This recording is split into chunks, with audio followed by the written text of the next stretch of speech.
გამარჯობა, ეს დიდი ვეზირის მორიგი ეპიზოდია, მე შოთათ ხელიძე ვარ. პირველ რიგში მოიწონეთ ვიდეო, გამოიწერეთ არხი და ამისთვის ყველას წინასწარ დიდი მადლობა. მე მინდა გავაგრძელო საუბარი ახლო აღმოსავლეთში მიმდინარე კონფლიქტის პერიპეტიებზე და გარკვეულწილად შემოგთავაზოთ ახალი გააზრებები. ამ შემთხვევაში პირველი საკითხი, რომელიც მინდა მიმოვიხილო, ეს არის ის განსხვავება, რომელიც არსებობს დაპირისპირების პირველ ეპიზოდსა და მიმდინარე კონფლიქტს შორის. პირველ ეპიზოდში გულისხმობ გასული წლის ივნისის 12-დღიან ომს და რატომ განსხვავდება ამ შემთხვევაში ირანის პერსპექტივიდან მისი, ასე ვთქვათ, საომარი ტაქტიკა. ხო, მაგალითად, გასული წლის ივნისში მისი მთავარი სამიზნე იყო ისრაელი და, დრონების და ბალისტიკური რაკეტების შეტევა ხორციელდებოდა მხოლოდ ისრაელზე, ხოლო ახლა, როგორც ხედავთ, არეალი, გეოგრაფია, აი სამხედრო თეატრის გაზრდილია და ირანისთვის ეს თეატრი მოიცავს, ამ თეატრს მოიცავს სპარსეთის ყურის ქვეყნები, ერაყი, იორდანია და არა მარტო რეგიონი მოიცვა, არამედ რეგიონთან ახლოს მდებარე სივრცე, მაგალითად კუნძული კვიპროსი, რომელიც ევროკავშირის წევრი ქვეყანაცაა. 12-დღიანმა ომმა ირანს დაანახა ის, რომ მის ცალსახა უპირატესობა მის მეტოქეებთან, იგულისხმება ისრაელი და შეერთებული შტატები და ეს უპირატესობა,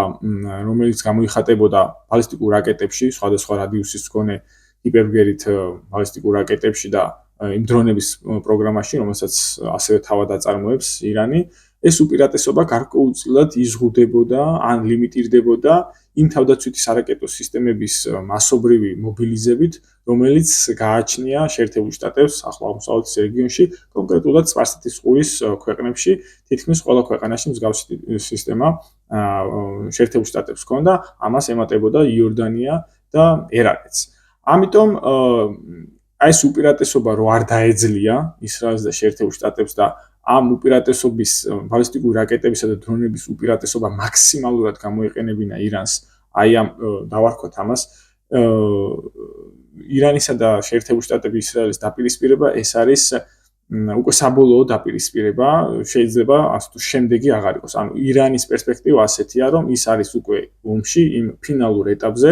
როდესაც მან აღარ უნდა დატოვოს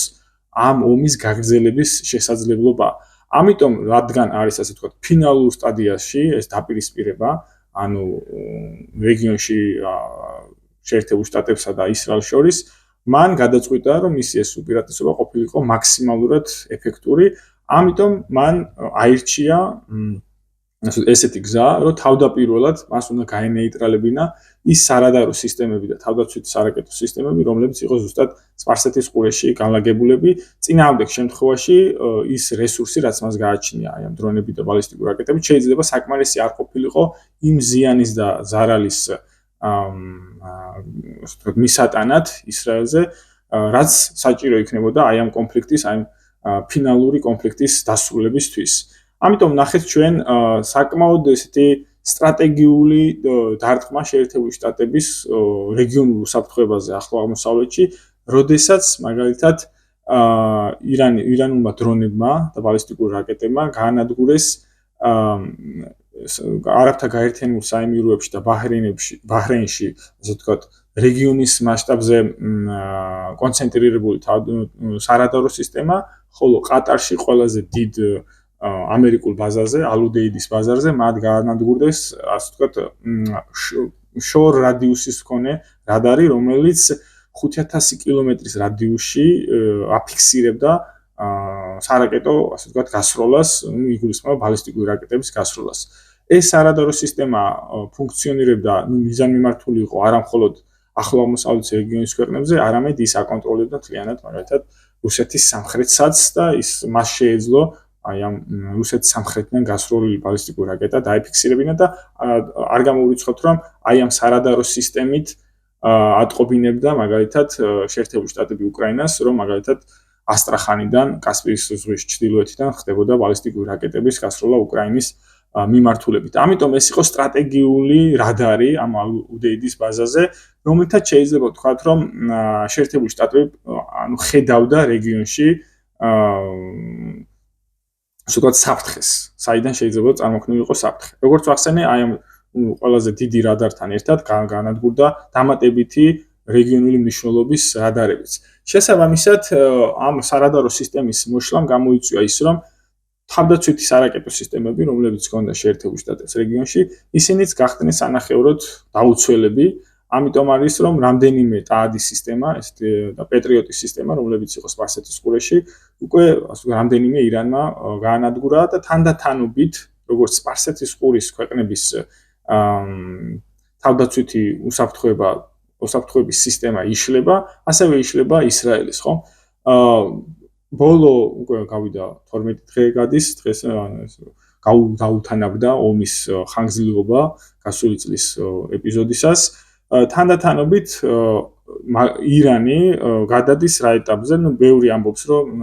რაოდენობა, როგორც დრონების, ასევე ბალისტიკური რაკეტების, რომელსაც ისროდა ირანი პირველ, მეორე, მესამე დღეს, რადიკალურად შემცირებულია და ის მხოლოდ რაღაც 20-25% წარმოადგენს, რასაც ის დასაწყისში ისროდა. მაგრამ ამას აქვს თავისი ამხსნელები, დასაწყისში ზუსტად ის ისროდა იმდენ დროს და ბალისტიკურ რაკეტას, რომ ესე ვთქვათ, მოეხდინა აი ამ თავდაცვითი სარაკეტო სისტემების გამოფიტვა და ამ რადარების განადგურება და ეხლა არის ის ეტაპი, როდესაც პრაქტიკულად თავდაცვითი სარაკეტო სისტემები აი ამ სპარსეთის ყურის ქვეყნებისა და ისრაელის განადგურებულია, რაღაც მინიმალურ დონემდეა დასული, ასევე სარადარო სისტემები ვეღარ აფიქსირებენ ბალისტიკური რაკეტების გასროლას ირანიდან და მაგალითად ისრაელს თუკი შეერთებული შტატები აწვდიდა ინფორმაციას, რომ ბალისტიკური რაკეტის გასროლა მოხდა ირანიდან და ევაკუაციისათვის და უსაფრთხოების ზონების მიღებისთვის ისრაელს ჰქონდა დაახლოებით 7-8 წუთი, დღეს რეალურად ეს შეტყობინება დასულია 1 წუთამდე, ან საერთოდ ეს შეტყობინები უკვე ისრაელს აღარ მისდის და ბოლო დღეებია ჩვენ ვუყურეთ, რომ თელ-ავივი ისეთი ყოველდღიურ რეჟიმში ბალისტიკური რაკეტებით და დრონებით იბომბება. ამას ემატება ის, რომ ირანმა დაიწყო ახალი კლასტერული ბალისტიკური რაკეტის გამოყენება, რომელიც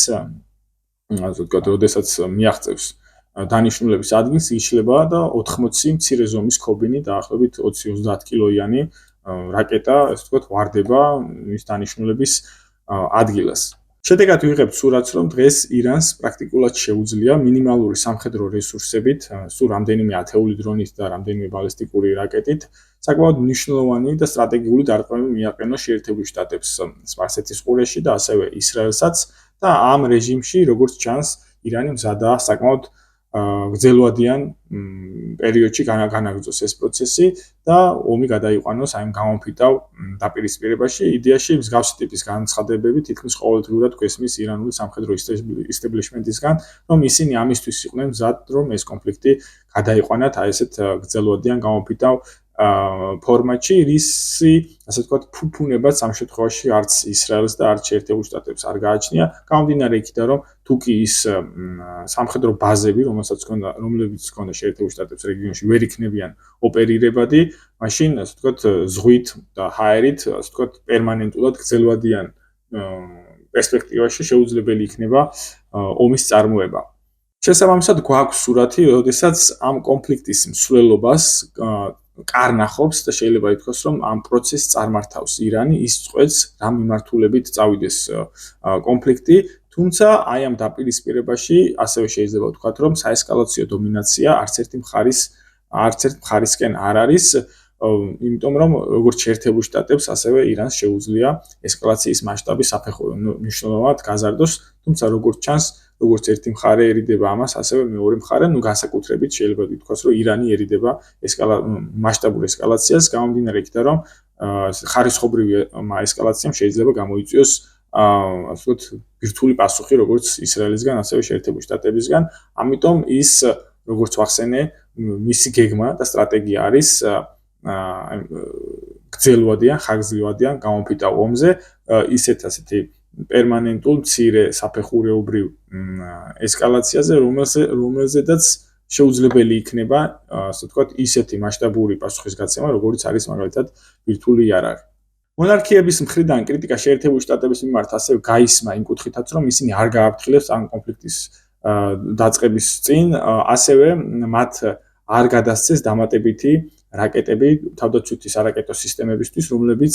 მალევე ამოიწურა ომის დაწყებიდან რამდენიმე დღეში ამ ქვეყნებს და შეერთებული შტატები უარს აცხადებს ამ რაკეტების გადაცემაზე, გამომდინარე რესურსული დეფიციტიდან და მთავარი ესე ვთქვათ ორიენტირი ამ შემთხვევაში აი რესურსული ორიენტირი შეერთებულ შტატებს აქვს ისრაელზე. როგორც ვახსენე,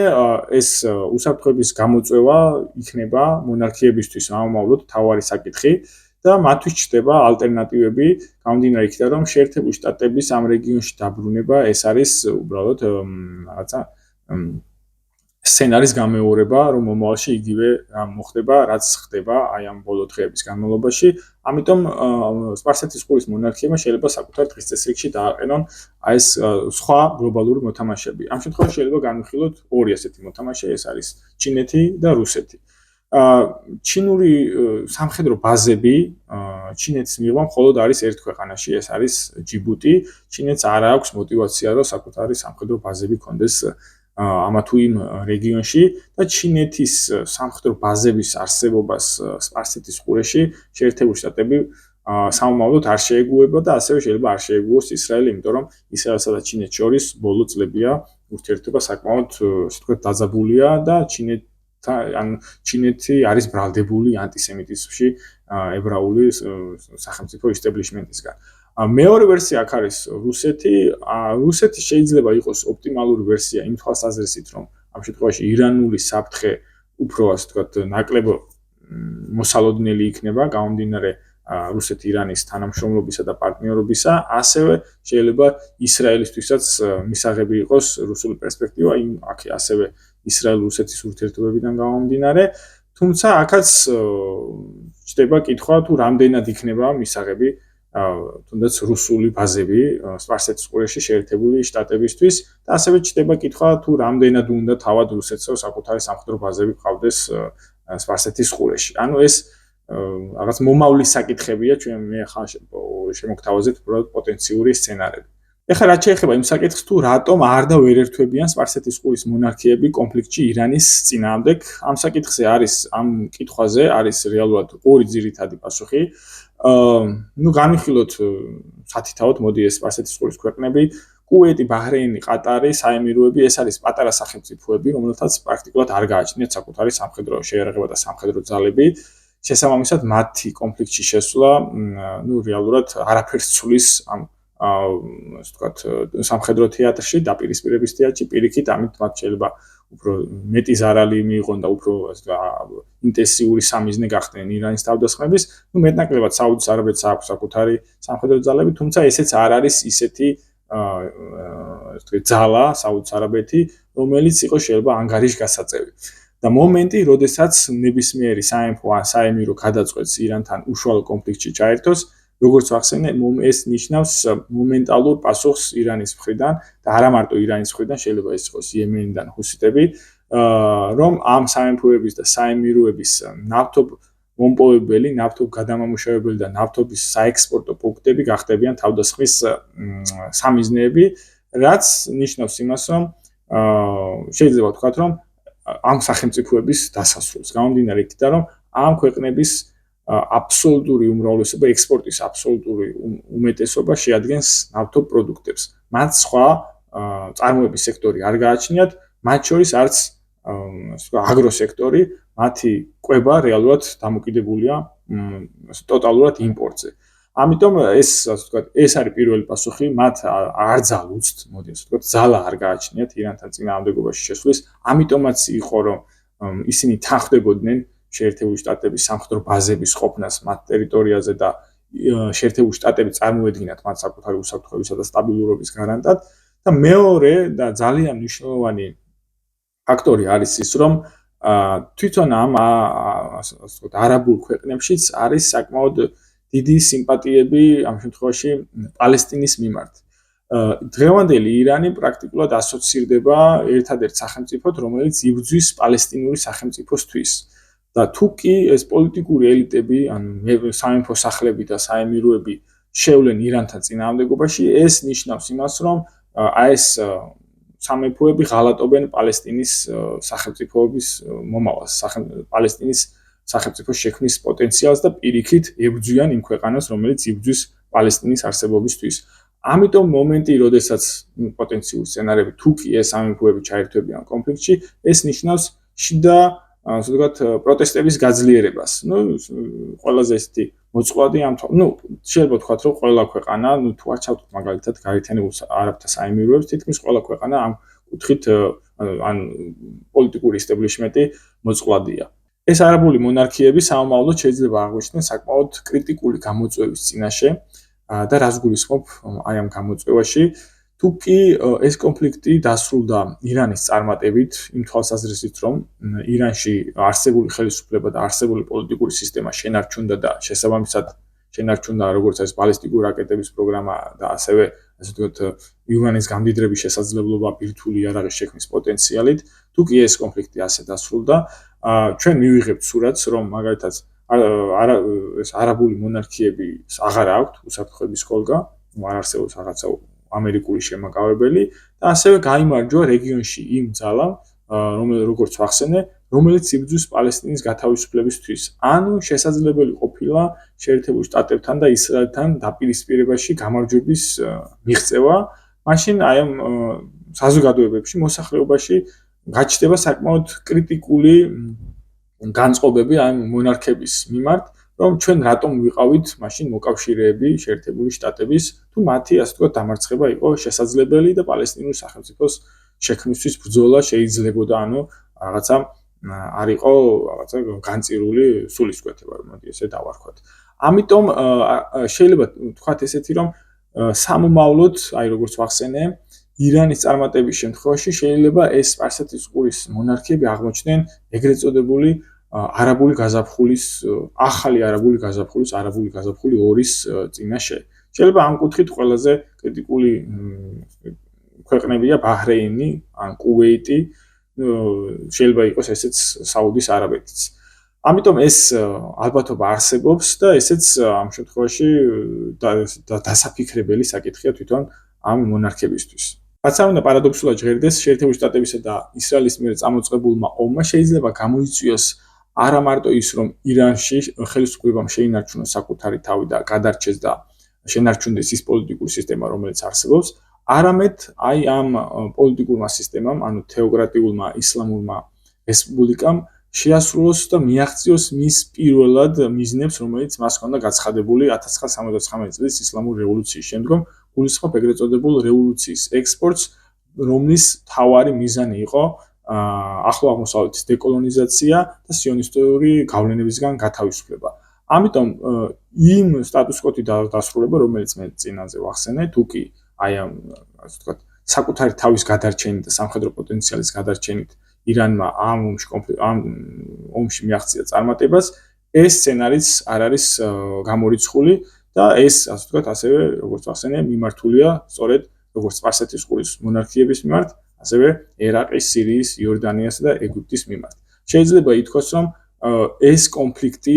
შეიძლება გადაიზარდოს რეგიონის დეკოლონიზაციის პროცესში, რომლის მთავარი ასე ვთქვათ, დრაივერი ამ შემთხვევაში აღმოჩნდება ირანის ისლამური რესპუბლიკა. ირანის პოტენციურმა წარმატებამ ამ კონფლიქტში ასევე შეიძლება რევერსული მიმართულება მისცეს იმ სამხედრო პოლიტიკურ პროცესს, რასაც ისრაელი ბოლო 20 წლის განმავლობაში ახორციელებდა, იგულისხმება არაბული წინააღმდეგობის გაქრობას რეგიონში, იქნებოდა ეს მაგალითად ერაყის გამოთიშვა, სირიის გამოთიშვა, ლიბანში ჰეზბოლას განეიტრალება, იემენის სახელმწიფოს რაღაცა მოშლა, თუნდაც ლიბიის სახელმწიფოს მოშლა, ეს ის ქვეყნები იყვნენ, რომლებიც ისრაელს ეწინააღმდეგებოდნენ. თუ კი ასე ვთქვათ, აი ეს როგორც ვთქვათ, პოტენციური წარმატება მიიღწა ირანის მხრიდან, შეიძლება ჩვენ ვხედოთ რეგენერაცია ამ ქვეყნებში ამ წინააღმდეგობის, რაც ასევე ისრაელისთვის იქნება რეგიონული ასე ვთქვათ, უსაფრთხოების კატასტროფა, მოდი ესე ვთქვათ. ასევე შეიძლება ვთქვათ, რომ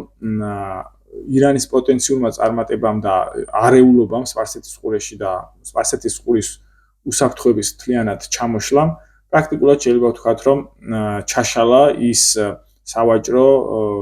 საერთაშორისო სავაჭრო დერეფნის პროექტი, ეგრეთ წოდებული ინდოეთი, ახლო აღმოსავლეთის დერეფანი, რომელიც უნდა წამოსულიყო ინდოეთიდან ემირატებზე გაევლო, საუდის არაბეთზე და ისრაელში, ისრაელის პორტებში შესულიყო და შემდგომ ევროპაში გასულიყო, რომელიც მოიაზრებოდა ეგრეთ წოდებული ჩინური აბრეშუმის გზის ალტერნატივად. ეს პროექტიც ამ მოცემულობაში პრაქტიკულად შეიძლება ვთქვათ, რომ დასრულებულია. ასევე შეერთებული შტატების ქმედებებმა, რომ